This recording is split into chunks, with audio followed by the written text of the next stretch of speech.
나도 안 써본 거.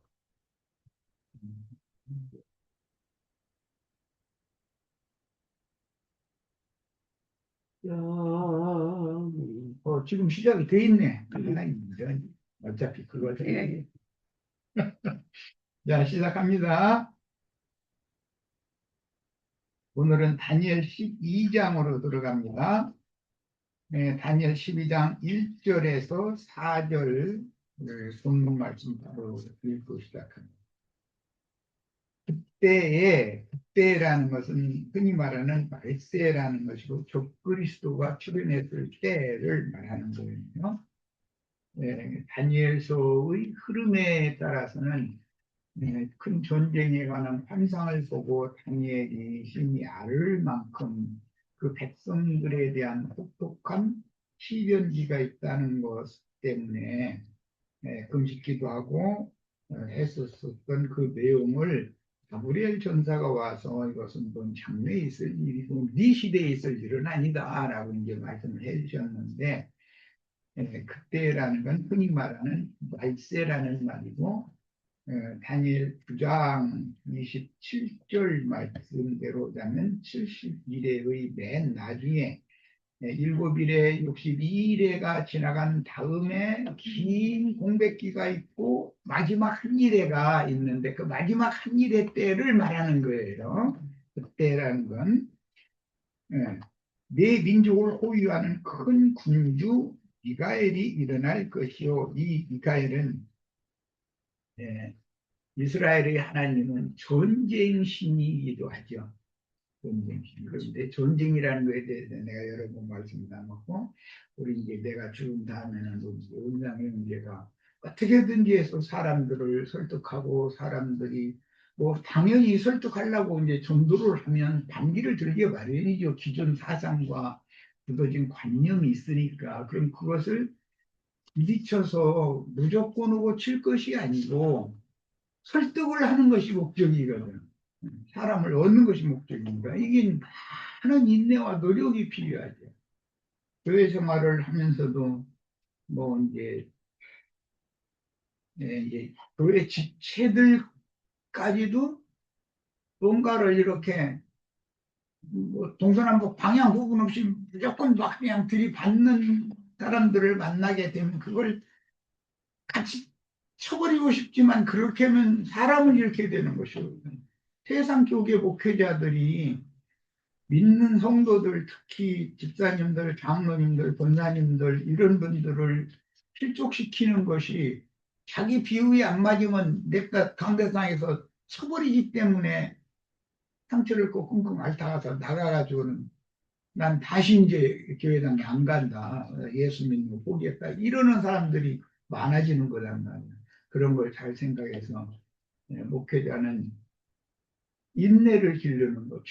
참아야 돼, 무조건 하고. 그럼 뭘 생각해야 되냐. 나 같은 죄인도 그렇게 오래 참고 결국은 설득해서 무릎을 꿇고 주님 내가 죄인입니다. 나를 용서해 주시고 나를 받아주세요 하도록 무릎을 꿇릴 수 있는 분이 예수님이잖아요. 그 예수님이 나를 그와 같이 한 것처럼 나도 사람을 얻으려면 어마어마한 그리스도 인내가 필요하고 설득하는 말, 상대방이 무엇을 가지고 치고 나오면 되게 무언가가 나는 이런 내가 지금 아픕니다. 의사가 보자면 아프다는 것을 의사한테 말하는 거거든, 그게. 그런데 의사가 냅다, 야, 그렇게 아프면 가서 죽어버려. 이래버리면 그건 의사가 아니지. 아, 이 사람 지금 어디가 아프구나. 라는 것을 진맥을 딱 하고 나서 처방을 할 줄 알아야 되는 거 아니야. 그것이 전도다. 그러니까 전도라는 게 이렇게 쉬운 게 아니죠. 영적 전쟁이라는 건 그냥 가서 뭐 길거리에서 마이크 대고 스피커로 막 떠들고 다니면 전도하는 걸로 생각하는데 그런 거하고는 전혀 예수님의 전도 방법은 다른 거죠.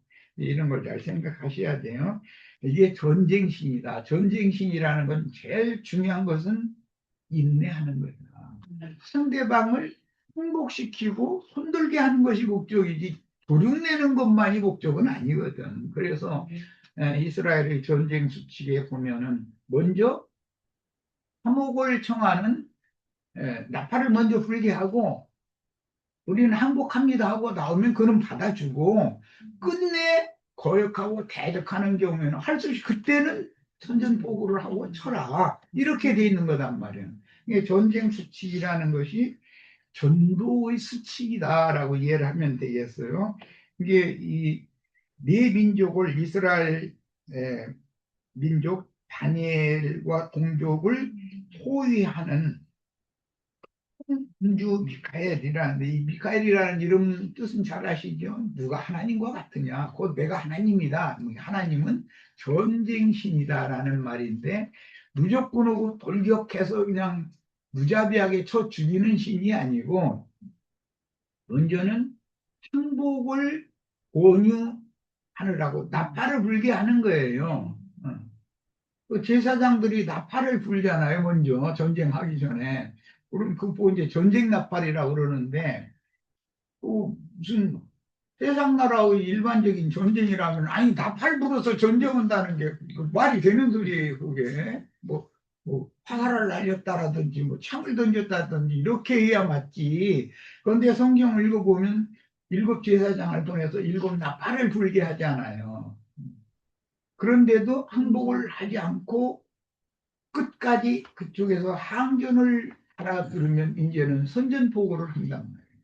하나님께서는 당신들의 여러분들의 인생의 죄과를 사면하시고 회개하고 돌이키는 사람은 용납하시고 받아주시고자 한다. 그런데 여러분이 끝내 돌이키려는 마음이 없다면 하나님은 여러분을 공의대로 판단하고 징벌할 수밖에 없다. 심판할 수밖에 없다. 라는 게 이제 선전포고를 하는 거죠. 그렇게까지 했는데도 항복을 안 해. 그러면 그때는 칠 수밖에 없는 거죠. 이제 그 치는 이제 이야기인데 칠 때도 이스라엘이 전쟁을 할 때는 반드시 여호와의 괴를 맨 앞에 세워서 제사장들이 아니 전쟁하는데 배짱 메고서 제사장들이 이렇게 맨 앞에 섰다 그러면은 그게 무슨 세상 나라의 물리적인 전쟁이 아니라는 걸 금방 알 수 있잖아요. 왜? 그 전쟁하는 신 미카엘 이 전쟁신은 여호와의 귀에다 이거예요. 여호와의 귀가 앞장서서 싸우는 거예요. 계시록 19장에는 백마를 탄 메시아 그리스도가 맨 앞장서서 군대장관을 하나님 나라의 군대장관을 앞장서서 그 이후의 말로 죽이면서 싸우더라 이렇게 돼 있어요. 그것이 전쟁이라는 것이 영적 전쟁이라는 것이 뭔가 말로 죽이면서 말로 싸운다 이제 이렇게 됐어요. 그런데 여호와의 괴를 앞세우는 것은 괴 속에 아론의 쌍난 지팡이가 들어있다고 하는데 그것은 오인된 말이고 괴 앞에 놓도록 되어 있는 거고 지성소에 설치해 놓을 때 그냥 길어서 그 괴 안에 들어가지는 않으니까 앞에 놓도록 되어 있는 거고 괴를 이동시키면 그 안에는 두 돌판이 있어요. 하나님의 율법 말씀이 기록한 마음에 기록한 법이 있고 생각에 기록한 법이 있고 히브리서에는 이렇게 뭔가 생각에 기록한다 이렇게 돼 있죠. 그 두 돌판이 있는데 그 돌판이 하나님의 법이란 말이에요. 율법. 그리고 또 하나는 한 오멜 들어가는 금 항아리에다가 보관 저장해둘 만나를 담아가지고 그 안에 보관이 되어 있어요. 그 만나는 하나님의 마음에 감추어 두셨던 천국의 비밀이라고 하는 비밀의 말씀들이 하나님이 사람을 어떻게 구원하고 어떻게 그분의 나라로 사람들을 데려가시고 어떤 사람들에게는 하나님의 영광 보좌에 함께 앉아서 또 하나님의 영원한 나라를 함께 다스리게 할 것인가 등 이런 하나님의 그 중심에만 감추어 두셨던 비밀의 말씀이 법궤 속에 있는 거단 말이야. 그 하나님의 법과 하나님의 영원한 비밀의 말씀이 붙어서 싸우는 거란 말이야. 그래서 계시록 19장에는 백마를 탄 군대장관의 그 다리에 이름 쓴 것이 있으니 이는 하나님의 말씀이라 칭하더라, 이렇게 돼 있어요. 요즘에 이제 최근에 로고스 뭐 레마 가지고 이제 이런저런 얘기들이 오고 가고 그랬는데 그게 로고스예요. 하나님의 말씀이 군대장관의 다리에 써 있는 거예요. 이게 왜 군대장관이 특유에 써 있다 이렇게 하지 않고 다리에 하나님 말씀이 쓰였더라라고 했겠어요. 그 발로 거역하는 자들을 짓밟아 버린다 이런 말이에요. 그 땅을 정복한다 이런 말이에요. 원수들의 그 영혼을 정복하고 지배하게 지배자로서 정복한다. 그러면 새 하늘과 새 땅이 이제 오는 거예요. 이런 내용이에요. 그러니까 다니엘 12장 1절에 나오는 그때라는 것은 흔히 말하는 마지막 한 일의 말세, 뭐 여호와의 큰 날, 그날 뭐 이런 용어이고 내 민족을 호위하는 큰 군주 미가엘이 일어날 것이에요. 그래서 전쟁 신이신 하나님께서 이제 일어난다라는 것은 하나님의 백성들을 끝내 말을 안 들으니까 심판한 것이 아니라 징벌하는 거예요. 징벌하는 것과 심판하는 건 달라요. 우리가 자식이 뭔 잘못을 해도 아버지가 화는 나지만 화대로 자식을 분풀이 하느라고 매질을 하면 그거는 아버지가 아니죠. 할 수 없이 영, 어, 이 아이를 바르게 길러내기 위해서는 할 수 없이 매를 들어야 될 때도 있는데 그때는 할 수 없이 눈을 감고 종아리 거동하고서 매를 치지만 매를 맞은 자식이 아픈 것이 아니라 사실은 매를 친 아빠나 엄마가 더 아픈 거죠. 네. 이런 것이 하나님이 자기 영으로 진리의 말씀으로 나온 자기의 자녀들을 훈육하는 방식이다. 끝내 말을 안 들을 때는 매질을 할 수도 있는 거예요. 이제 뭐 매질이라는 정도가 이제 이제 인생사에서는 이제 여러 가지가 있으니까 내가 지금 말하는 매질이라는 말은 무식해들이 다 알아들을 거라고 믿고 그런 걸 다 열과장 한 것도 없으니까 그래서 자기 자녀를 훈육해서 양육하는 방법은 초달이 포함이 된다. 좋은 말로만 하는 것은 아니다. 인간이라는 건 좋은 말로만 해서는 잘 듣지 않아요. 하나님의 손에 빠져 들어간다라고 하는 거, 하나님이 손으로 손을 대신다 이런 말씀이 신약에 나오는데 그런 말을 성경에 나오는 하나님께서 손을 댄다, 손을 대서 치료한다 이런 말씀이 나오면 이제 무슨 뜻인지를 알아야 되는데 교회에서 목회자들이 자신이 이 말씀이 육신이 되는 생명의 체험이 없었기 때문에 그런 말이 나오면 그냥 머리 이렇게 거기다 이렇게 소문져서 안수했다 이런 식으로 해서 종교의식을 행하잖아요. 이것은 너무 말도 안 되는 소리죠. 그 신앙이 너무 어린 아이들은 말귀를 잘 못 알아들으니까 어떤 경우에는 특히 이제 청소년 때 그 부모에게 막 이렇게 아버지한테는 뭐 누구라 이렇게 덤비고 이렇게는 못하죠. 그 권위가 있기 때문에. 근데 엄마한테는 아버지 없을 때는 막 눈두라고 덤빌 수도 있단 말이에요. 그때는 아버지가 그걸 알면 그건 초달을 해야지 돈 말배에서는 이게 안 되고 그대로 넘어가 버리면 엄마의 말을 우습게 여겨버린단 말이에요. 자꾸 뭔가 관념으로 굳어져 버리기 때문에 그러면 이게 자식 농사 망하게 되는 거죠. 어느 아버지가 자식을 망하는 걸 보고 있겠어요. 그런 것을 잘 생각을 하셔야 돼요. 그 다음에 군주이제 미가엘이 일어난다라는 것은 지금까지는 그 백성들을 자기 백성을 징벌하기 위해서 아시리아나 여기 이제 다니엘서에서는 바벨론에 사로잡혀 가서 우상나라의 군주에게 똑똑하게 종로로서를 해서 한번 가서 너희들이 그렇게 우상이 그렇게 주면 우상의 종주구한테 내가 보내줄 테니까 가서 한번 우상 실컷 한번 넘겨봐. 그게 뭔가 한번 배우고 나서 이제 우리가 하나님 앞에 너무 반역하고 고역하고, 예, 하나님이 정한 길을 벗어나서 제 길로 다 가고자 했고, 이런 것을 이제 돌이킵니다. 그럼 그때가 70일에 70년이라는 것이 정해져 있고, 70년이 차면 너희를 내가 다시 본토로 예루살렘으로 돌아오게 할 거다. 이 말은 돌아온다라는 말은 회개하는 날이 온다. 이제 이 말인 거거든요. 우리 하나님께로 돌아온다는 건 사람이 회개한다라는 말이니까. 그래서 신약 성경은 전도를 한다면은 회개하고 복음을 믿으라 이렇게 시작이 되는 거예요. 마가복음 1장 시작 말씀이 이렇게 되어 있죠. 이제 이것이 사실은 성경이 말하는 영적 전쟁의 결과다. 하나님께서는 오래 참고 그 사람을 결국은 설득해서 하나님께로 회개하고 돌이키게 만드는 거죠. 그런 내용이 신약 성경의 누가복음에는 둘째 아들이 아버지 집을 떠나서 제 길로 그냥 갔는데, 가서 처음에 많이 가지고 나갔을 때는 그거 난리여서 쓰느라고 뭐 큰 고생 안 했겠지만, 다 떨어지고 나니까 바로 집으로 돌아갈 염치가 없으니까 내가 여기서 같이 해서 어떻게 성공해버리라고 했는데, 그 인생이 사는 게 너무 귀찮았다는 거 아니에요.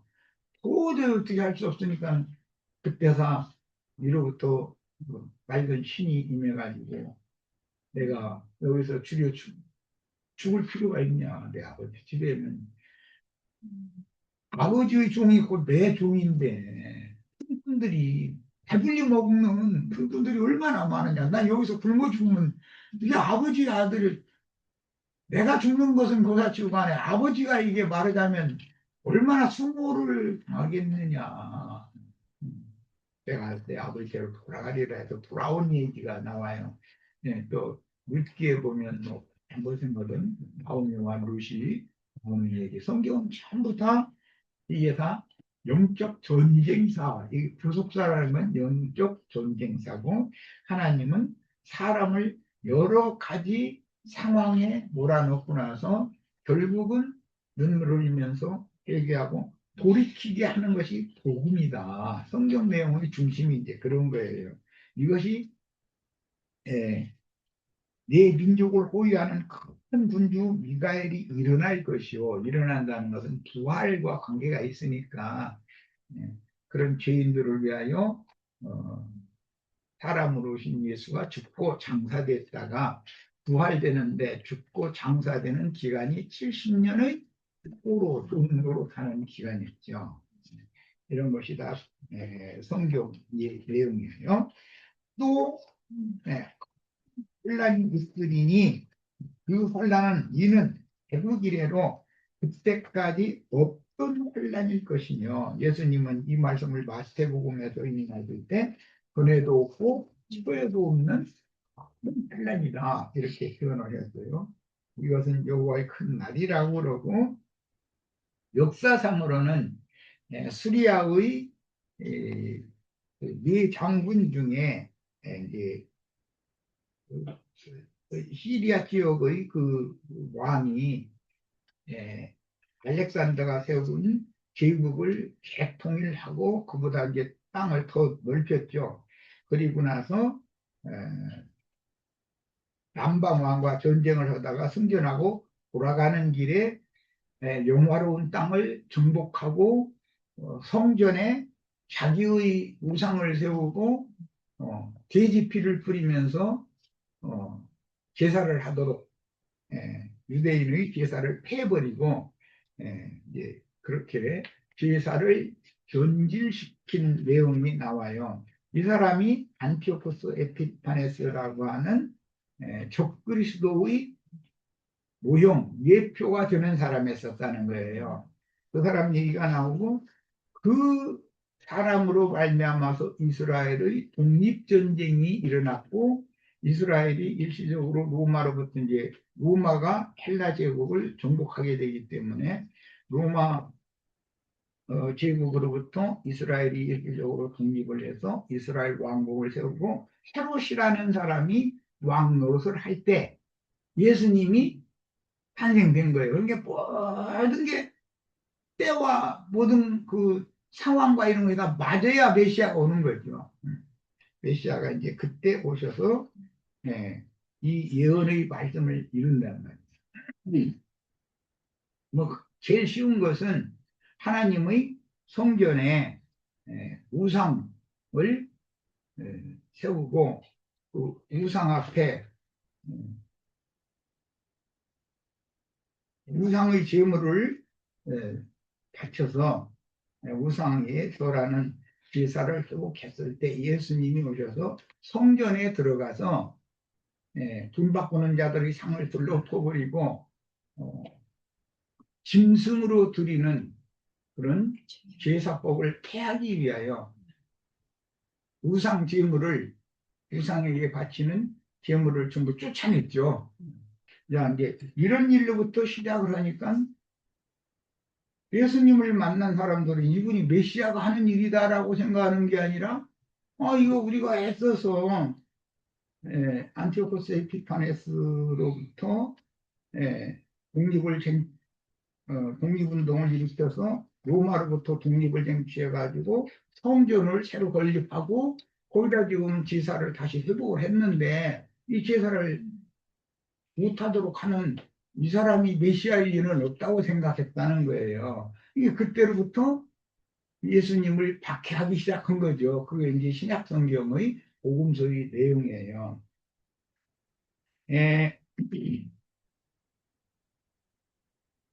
그 큰 환란이라고 하는 것은 실제는 안티오코스 에피파네스가 하나님의 백성들을 유력으로 이렇게 정복하고 우상을 숭배하게 한 것인데 이제 교회사적으로 보자면 이 사람이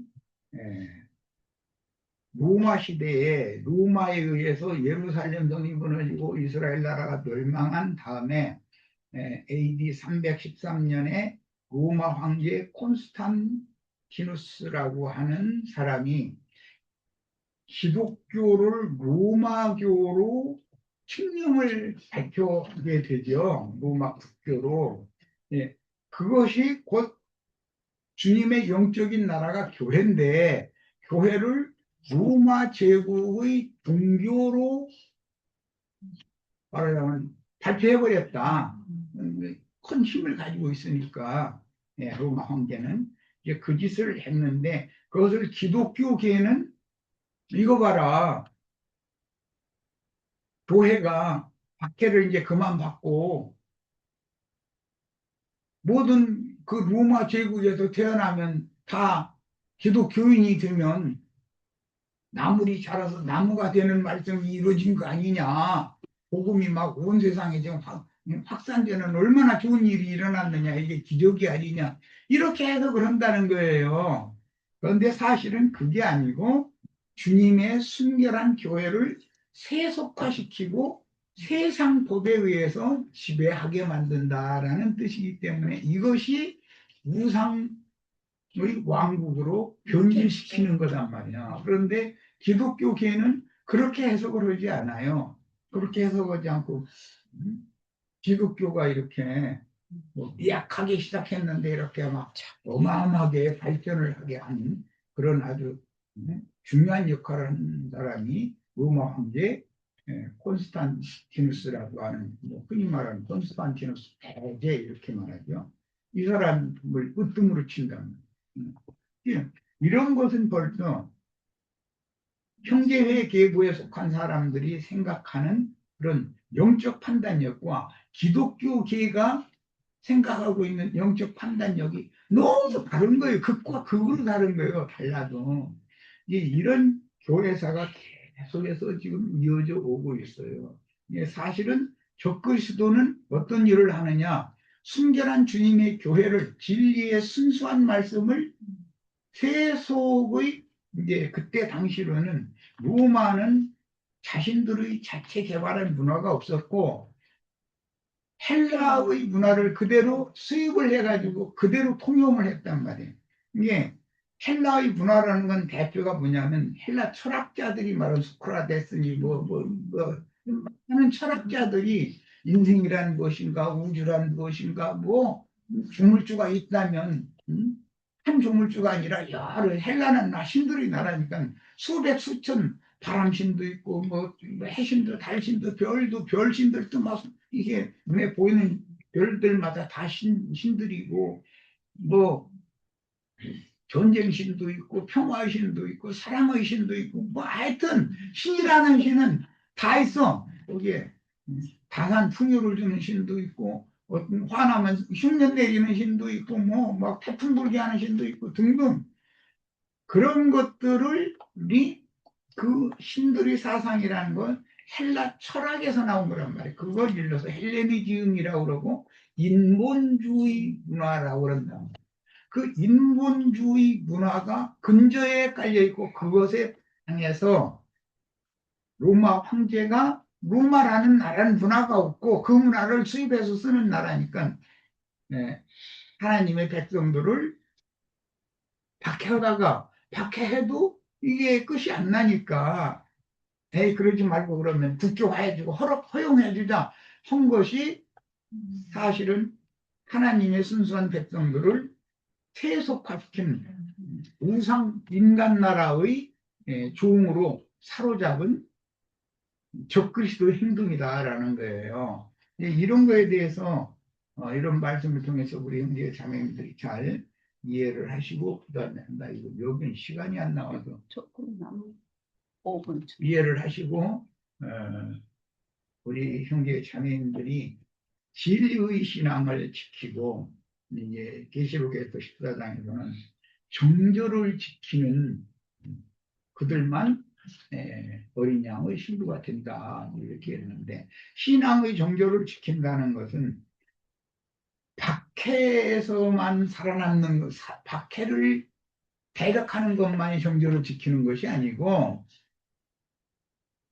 세상적으로 모든 것을 잘 되게 해주고 세상적으로 사람들을 풀어놔 버리고 이렇게 하는 것이 더 위험하고 더 무서운 적그리스도의 주님의 교회를 타락시키는 수단이다라는 거예요. 그리고 교회를 이렇게 타락시키는 요인은 세상신 마귀의 은밀한 활동이다. 적그리스도는 이미 나타나서 활동하는데 어떻게 하느냐? 은밀하게 세상적으로 믿는 신자들이 다 모든 것이 다 잘 되도록 이렇게 좀 풍요의 신 역할을 자꾸 해준다 이거예요. 우상성 역할을. 그럼 그거에 사람들은 다 붙들려 버리는 거예요. 그 영과 중심이. 그러면 하나님을 믿는다는 신자들의 모임인 교회가 세상 교회가 되어버린다 이거예요. 로마교가 되거나 개신교의 각 교파 교단들이라는 대부분이 세상 교회잖아요. 그들이 하는 일은 그러면 뭐 잘못된 일을 하느냐 율법대로 사람이 모이면 건축허범내라 해서 성당이나 예배당 세우고 거기에는 신부나 목사라는 사람을 강대상을 딱 차지하게 만들고 그 운영을 해나가려면 신자들은 세상에 나와서 일주일 동안 돈 벌어가지고 일요일 날은 헌금 가지고 와서 돈을 내게 만들어가지고 또 운영을 하는 거예요. 성당이나 예배당이나 그 종교 체계를. 그럼 그것이 그런 생활을 하다가 죽으면 다 하나님이 천당이라는 대로 다 데려갈 것이다. 라는 것이 이게 전부 다 간단 거짓 교리다 이거예요. 그런 일은 없다는 거예요. 그런 일이 어디가 있겠어요. 이런 것을 사람들에게 잘 설득력 있게 잘 깊게들은 가르치고 가르치는데 당연히 그 세상의 영으로 단념으로 조성이 돼 있기 때문에 단기를 들고 대적하게 마련이죠. 아 그러냐고 해가면서 받아들인 건 쉽지가 않은 거예요. 그럼 그 사람들을 오래 참고 기다리면서 설득을 해야 된다. 설득을. 저 시간 여기까지 해서 마치겠습니다. 잠시 쉬었다 이어가면 이게 중간에 끼는 정도.